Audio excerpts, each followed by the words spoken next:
All right, shalom, shalom. First off, give all praise, honor, and glory unto Yahweh, Bahashem Yahushai, Bahashem Rakarkadash. We give double honors to the apostles and the elders of GMS. Salutes and honors to the elect, all the brothers across the four corners who are enduring in truth and sincerity, all the men and the women who follow. This is the brother Karatazah coming back at you with another lesson through the spirit and power of Yahweh Bahashem Yahushai. This one being entitled, Why Greenland and Why Panama? You know, um, if you paying attention, you had this guy right here, the so-called president-elect, or the future president of America, Babylon the Great, Donald Trump. Okay, and he made a big splash. Speaking about annexing Canada. Having Canada join America, forcing Greenland to join America and taking over the Panama Canal. But why? You know, why Greenland? That seems kind of random. Why the Panama Canal? It's not landlocked to the U.S. And Lord's will, this lesson is edifying, and we can answer some of those questions along with some other questions. So, with that being said, um, let's start with a scripture. This is Revelation 11 and 14. It says that the second woe is past, and the third woe cometh quickly. And I'm going to play some audios here, and you can definitely expect that third woe to come quickly. Okay? Now, of course, we know that the Second World War ended in the 1940s, like in the 1940s, but which is before my mom, was even born. But when it says it comes quickly, you know, it's the Lord's not on our time. You know what I mean? But it's definitely around the corner. We're definitely in these times. You know. So yeah, let me go ahead and play the video, and I'm gonna let him speak for himself. There's two videos. There's one video that's like 2 minutes, and another one which is like the full video, which is like maybe 40 minutes long, maybe a little longer, an hour. But I just want two little snippets from that video. So, with that being said, go ahead, please.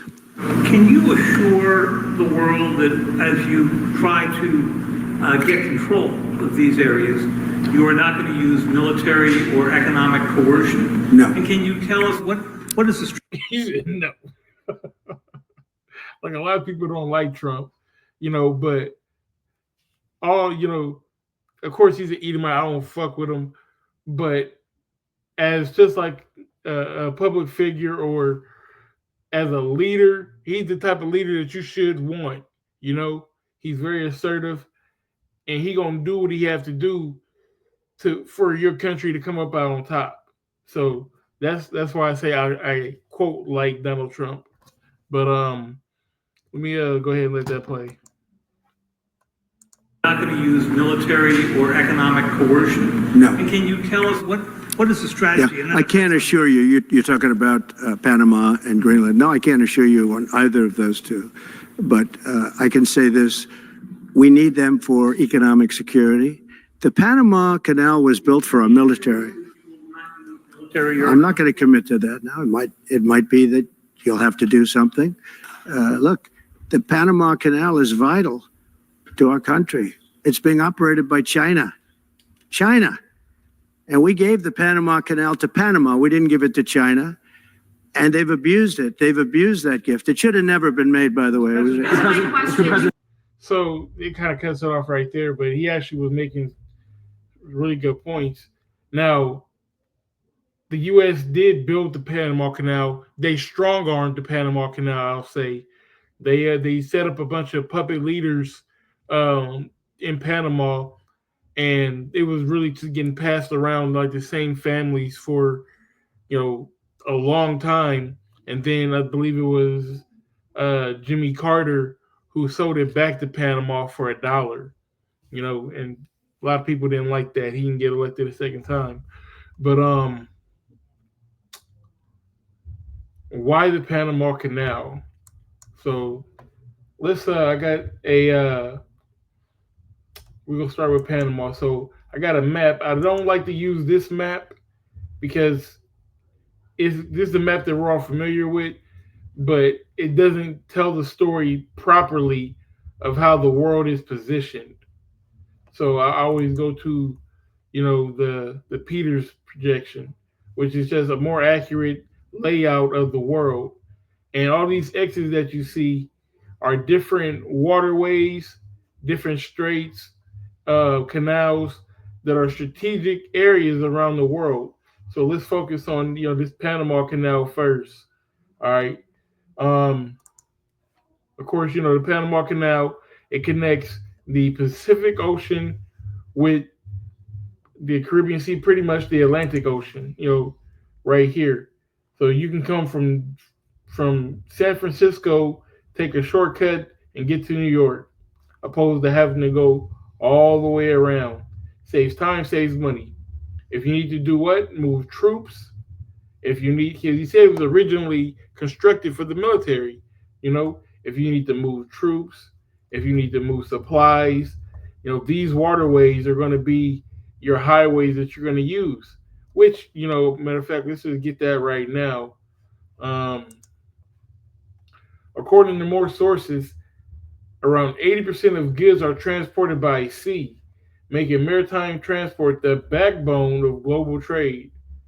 Okay, so when you check out this map, okay, and you see these X's, you see Panama, and you see the St. Lawrence, you know, these two up here is a lot. The Kiad, I can't remember exactly what it's called. Straits of Gibraltar, Suez, uh, the Gulf of Aden, the forgive me,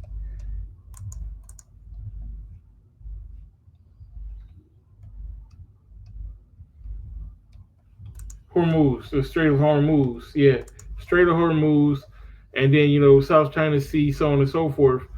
These are all strategic shipping lanes. So when you compare, these major sea routes of the world, you see Panama Canal, you see, here in the East China Sea going into the South China Sea, coming into the Suez and the Gulf of Aden, the Gulf of or the Straits of Hormuz, coming out of the Straits of Gibraltar. You know, this is how everything gets moved in the world. Okay, this is how your food, your oil, your herbs and spices, your everyday minerals that they use for like cell phones and everything that we really use on a day-to-day basis. All right, that's not homegrown. All right, for everyone around the world, it's on these boats around these shipping lanes. Okay, so if you control the shipping lanes around your area, then you control what comes in, you control what goes out, right? So the Panama Canal, if as you can see, let me go back to got a picture right here of NATO and BRICS. So NATO is in the blue, all right, and BRICS is in the red, and you can see a lot of these places coincide with where my X's are, okay? And you notice there's no color right here where the Panama Canal is. It's open, but the U.S. uses it more than any other country, right? So that's strategic. They need that. They need to be able to transport goods back and forth, transport. It's like yeah, troops or anything, back and forth. This is a strategic waterway of the world, okay, that is vital, that's needed, especially with the Suez being occupied by the other side. Now, of course, I gotta get the name for this. This joint right here. Um, it's gonna Kiel, the Kiel Canal,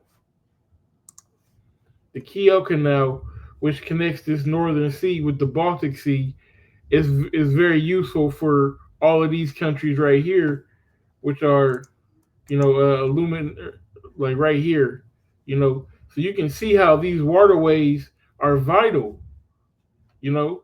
But you got Russia right here. Russia's right there on your ass. So it wouldn't be too much for Russia to try to strong arm you. And I really don't, like I said, I don't like this picture because it doesn't give good context. You got some little islands up here. Matter of fact, let's go to that real quick. And I know I'm kind of bouncing kind of all around. Just bear with me. I'm just shooting off the cuff. Off the cuff. Um, Here it is. Yeah. So you have what's called the Franz Joseph Land of Russia, which is like these little islands, like 190 islands. Nobody lives on them, but in World War II, Russia, okay, used these islands as basically unsinkable um, carriers. So they were able to land their airplanes here. And what you you see, well, we kind of jumped the gun because that's Greenland. So we're gonna tuck this back in and let's get back to Panama, right? Panama, fuck it. The Panama Canal is really up for the taking. Okay, so because the U.S. uses it so much, they need it strategically. They need this this foothold. Okay, um, let's let them talk a little bit more. President, back on Greenland, your position is clear, but have you directed your staff to take specific actions to draw plans? And can you elaborate again? You didn't rule out military coercion. Well, we need Greenland for national security purposes. I've been told that for a long time, long before I even ran. I mean, people have been talking about it for a long time. You have approximately 45,000 people there. People really don't even know if Denmark has any legal right to it. But if they do, they should give it up because we need it for national security. That's for the free world. I'm talking about. He told them to give it up. Okay, he said Denmark needed to just go ahead and give it up, give it to us. All right, for the free world, they should just give it to us, or else, or what? About protecting the free world. You look at, you don't even need binoculars. You look outside, you have China ships all over the place. You have Russian ships all over the place. We're not letting that happen. We're not letting it happen. And if Denmark wants to get to a conclusion, but nobody knows if they even have any right, title, or interest. The people are going to probably vote for independence or to come into the United States. But if they did do that, then I would tariff Denmark at a very high level. He said Denmark better get down, or Denmark's going to face consequences. Right? They're going to put an embargo on them. Right? All these shipping lanes that we was talking about, they won't be stopping at Denmark. Okay. So he said that it's strategic. It is a strategic foothold, right? Because, like I said, going back to the Franz Joseph Islands, Greenland is right there. It's not that far away. Let me see. Give me a second here.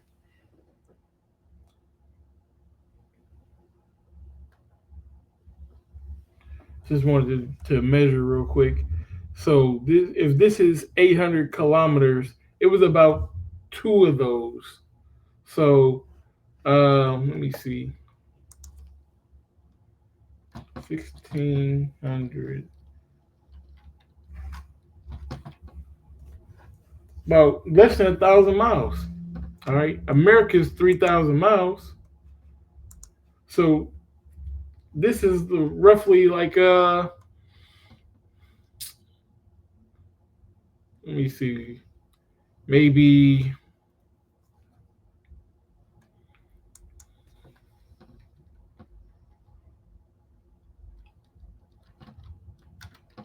Chicago to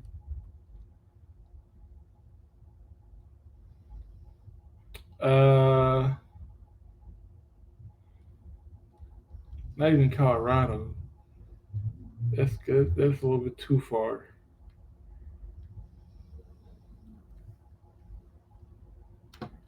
Let me Des Moines, if I can spell it, to Denver miles. It's a little bit further than that. Okay. So okay, let's do Chicago to Denver. Hey, Chicago to Denver. All right. So yeah. So this from Greenland to these islands is roughly the same amount of distance between driving from Denver. Hold on. Yeah, from Denver to Chicago. That's not that far. That's not that far at all. You know, and us in Omaha, we're smack dab in the middle of it, right? Because Denver is 6 hours this way, and Chicago is 6 hours this way. You know, and I say 6 hours because we put the pedal to the metal, but it should be 8 hours, but we make it six. Um,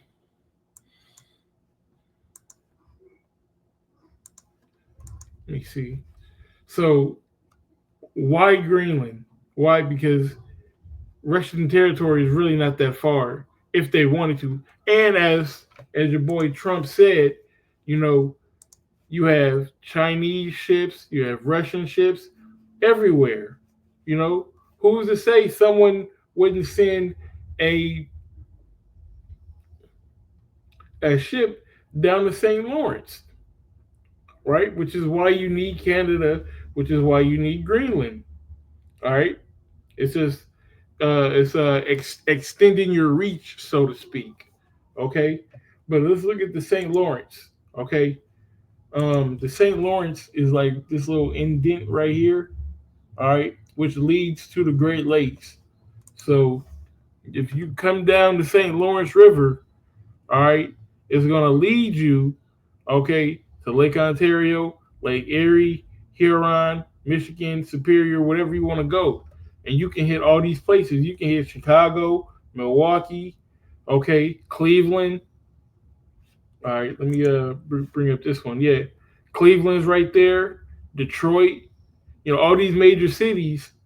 You can hit them from the Atlantic Ocean coming in through the St. Lawrence. All right, and guess what? Greenland is right there. Canada is right there. This is why he's saying that he needs Canada. This is why he's saying he needs Greenland. This is why he's saying he needs the Panama Canal. All right, because at this point, everyone's setting it up, man. Everyone's setting up. Uh, Everyone's getting in positions, should I say? Let's get this real quick. This is Matthew 24 and verse 6. It says, "And ye shall hear of wars and rumors of wars. See that ye be not troubled, for these things must come to pass, but the end is not yet." Right? So he needs these in particular places, okay, to establish a foothold. All right. Also, you know, the allies, you know, they have a mutual what's called a mutual protection agreement.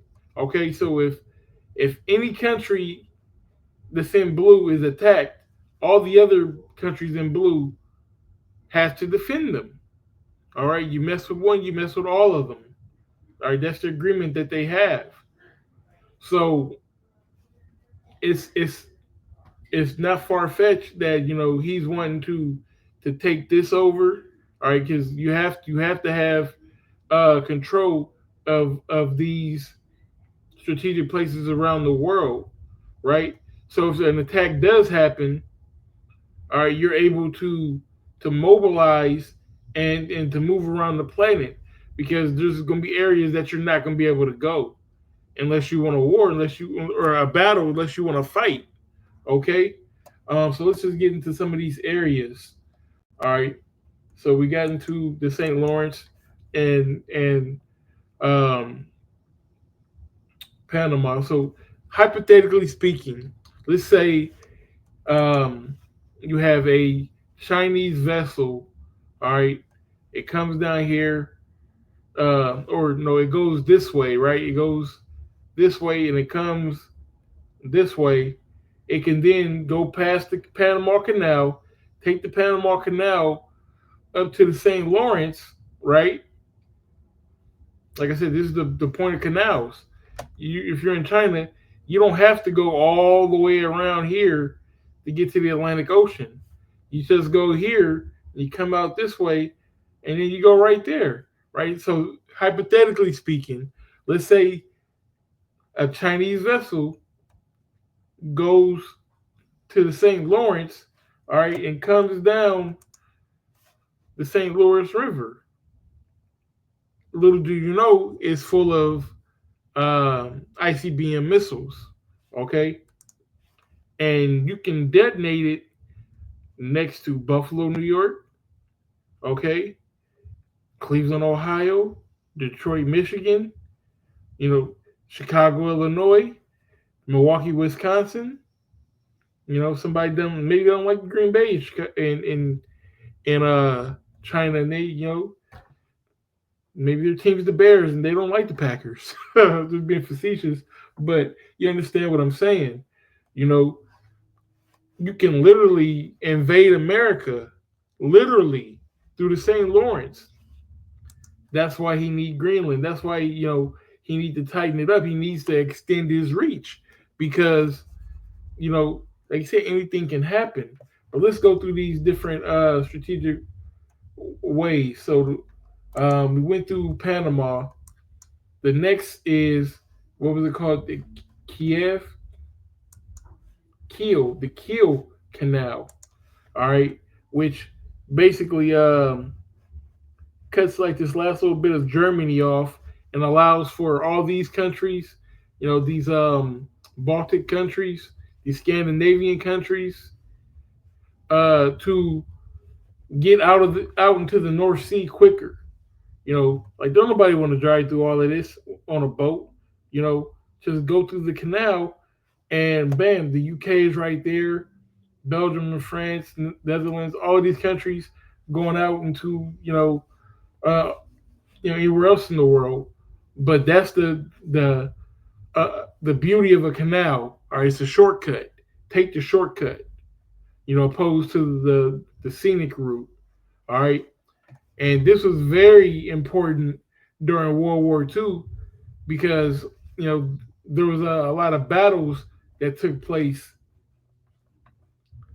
Let me see, where's the better picture? Yeah, there are a lot of battles that actually took place up here in the Arctic and in the Baltics.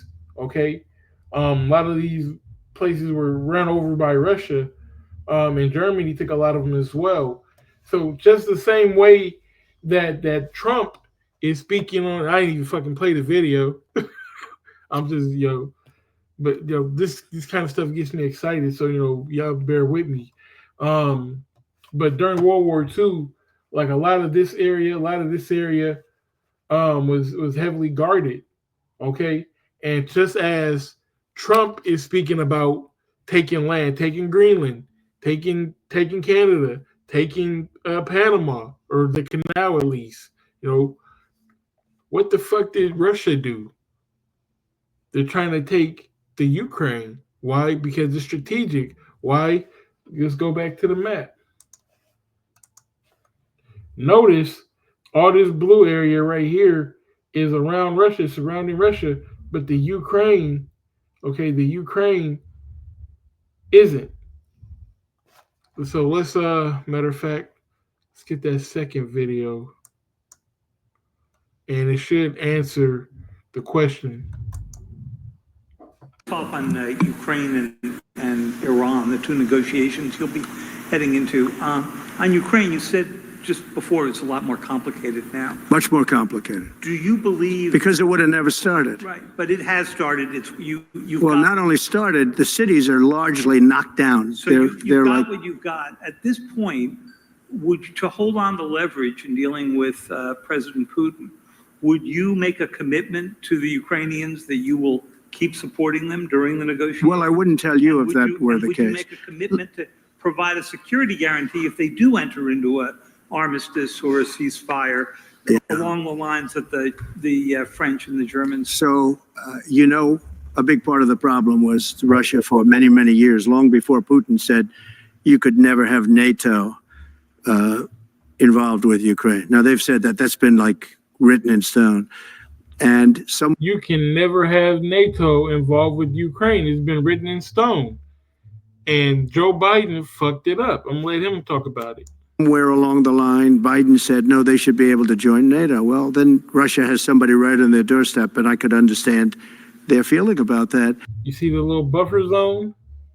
Okay. It's like, okay, you can get so close, but don't pull up on me. All right. So, matter of fact, while we're right there, let's talk about the South China Sea. Okay. Because you see all these U.S., Asian Pacific bases and missile defense deployments all around China, which is why China is actually making islands, man-made islands within the South China Sea so that they can have some real estate, okay? You got to have somewhere to be able to dock your ships and somewhere to land your planes. America has it sewn up. Look at all these bases around the world that America has. Okay? They got the Caribbean sewn up. You see, they got bases over here on the Panama Canal. So when I say we, I mean America. America's already there. Okay? They're already circumventing Russia. They have a lot of places right here in the Middle East to protect Israel. All right, they're circumventing China, as I said as well. Everything's already lined up. All right, everyone's just getting their last minute preparations in. Just let this play a little bit longer. But there were a lot of mistakes made in that negotiation. And when I heard the way that Biden was negotiating, I said, you're going to end up in a war. And it turned out to be a very bad war. And it could escalate. That war could escalate to be much worse than it is right now. They can never do. Hey, he said this war could escalate. As bad as it is, it can get worse. Okay? It can get worse. Let me see. Let's get the other clip.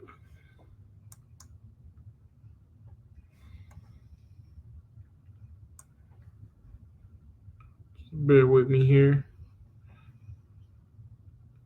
Should be somewhere around here. Slovakia. Better get done by the inaugural. But when you say all hell will Before be I paid, take or office. that all hell. I want to discuss sort of Hold on.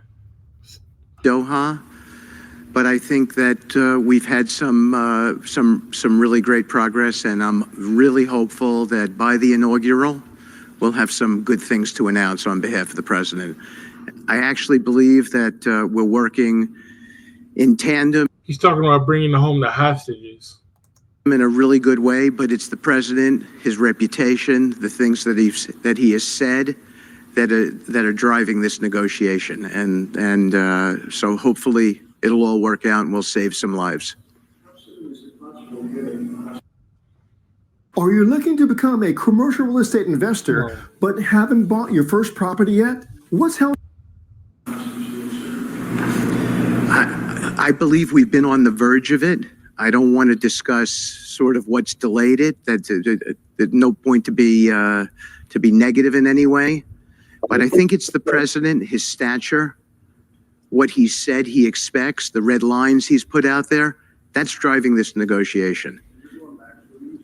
I'm going back probably either this evening or tomorrow night.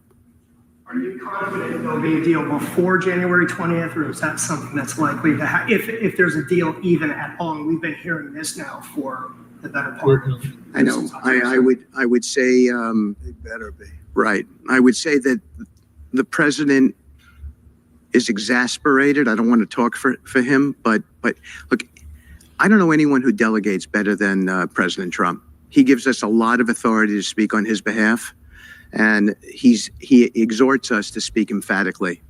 And emphatically means you better do this, because the alternative. Do you think they're waiting for President Trump to take office?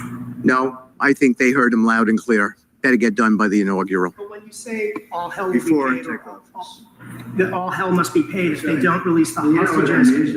Well, do I have to define it for you? All No, I hell. Yeah, you know what that means. Do I have to define it for you? Must be paid if they don't release the hostages. Well, do I have to define it for you? Look, all No, I know hell you're not will gonna break out. telegraph If what- those hostages aren't back, I don't want to hurt your negotiation.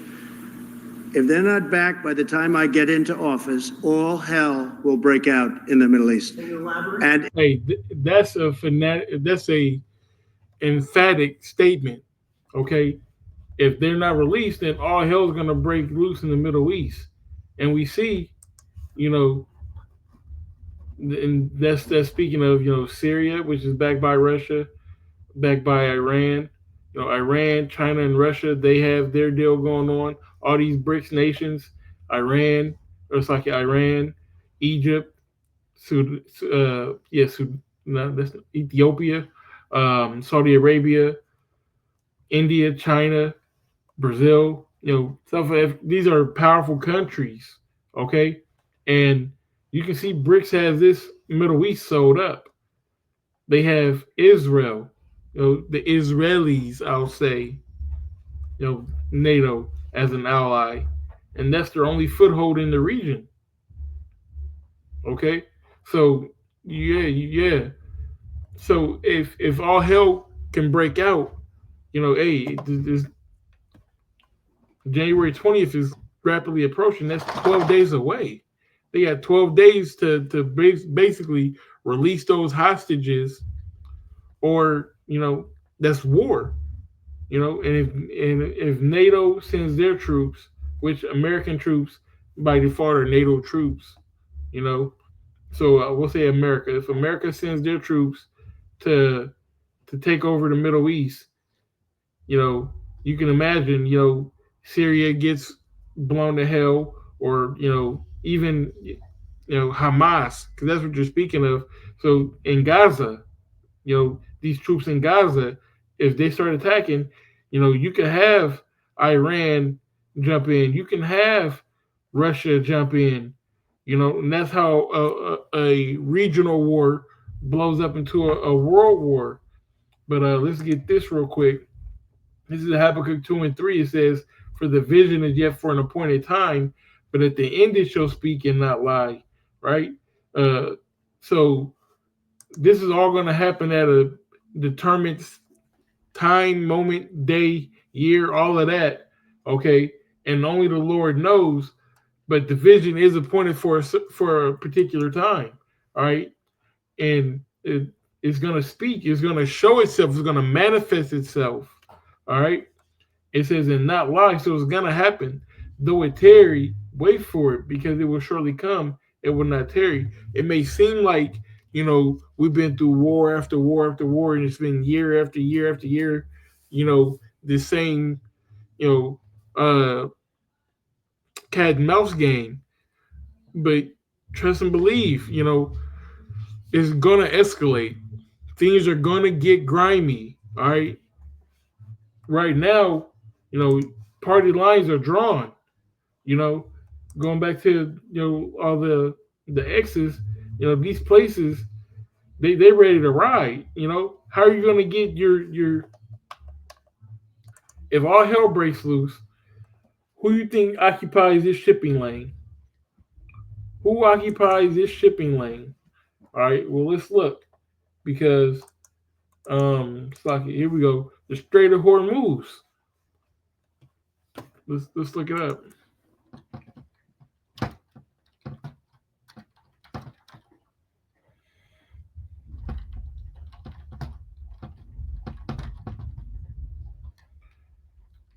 All right, well, let's take that one first. South China Sea, which South China Sea, um, right here. So coming from Hong Kong, really going towards Europe. Really, anything coming from China.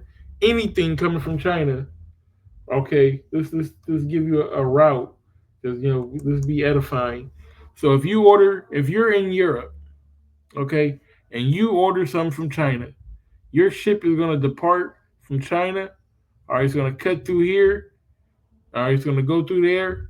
It's going to cut through here, and it's either going to go through here or come out here and go around there. Okay? That's not happening. All right. If all hell breaks out in the Middle East, no ship bound for Europe, okay, is going to be able to take this route right here. All right, that's going to be cut off. No ship bound for Europe, okay, no blue ship will say is going to. You might not even get a ship coming from China, but China is the world's Walmart, so maybe they still say, let's say they are still dealing with them, okay, for shits and giggles. China hasn't entered the war yet, but all hell is breaking out in the Middle East. So Great Britain wants some goods from China. You're going through there? No, you're not, because number one, first things first, you got to get through the Gulf of Aden, all right, and then up through the Red Sea, and into the Panama Canal. That's not going to happen. Egypt is controlling that, and if they're bombing, okay, in Gaza, all right, which is about right here, these Egyptians aren't going to stand for it. You're going to have the Syrians who are right here. I forget the group that's in Lebanon. Not, I think it's Hamas, but there's another one as well. There's a lot of them. I can't keep up with all of them. I believe it's Hamas, but it's gonna be a fucking powder keg. All right, and it's gonna be dangerous to put a ship through here. Not only that, but who's controlling it? Egypt's gonna control that. All right, which if Egypt is controlling it and they're allies with Russia, who are allies with Syria, who are allies with what are the guys from Gaza? I believe that's Hamas. So, I'm sorry, it's a lot going through my mind right now. So Hamas wouldn't be in Lebanon. There's another one. It doesn't matter right now. They fired from the Golan Heights. It's gonna bother me, but I'm not edifying to the camera. Just bear with me. Yeah. So if the friend of my friend, saying in that kind of deal, all these guys are connected. Russia is not gonna allow, goods to come through their allies' shipping way. Just the same as Trump was like, China. China's occupying the Panama Canal. China. They're not going to allow China, because they believe that, if they believe that China is this big, bad, nefarious country who's trying to spy out their liberty, right? They're not going to allow China to use the Panama Canal, right? So they would have to find another route, which is why I'm saying, Lord, what is edifying? I got a lot that I'm gonna probably just leave the video off right here. If you got any questions, something that I didn't go over, something that I didn't make clear biblical shot, put it in the description, and I'll answer your question as well as I can. I'll make a video of it if it's that big of a deal. I just want to be edifying to the flock. Lord's will just did that, and I want to give all praise, honor, and glory unto Yahweh by Hashem Yahushai, by Hashem Rakakadash. I give double honors to the apostles and the elders of GMS. Salutes and honors to the elect, all the brothers across the four corners who are enduring in truth and sincerity, of the men and the women who follow. Shalom.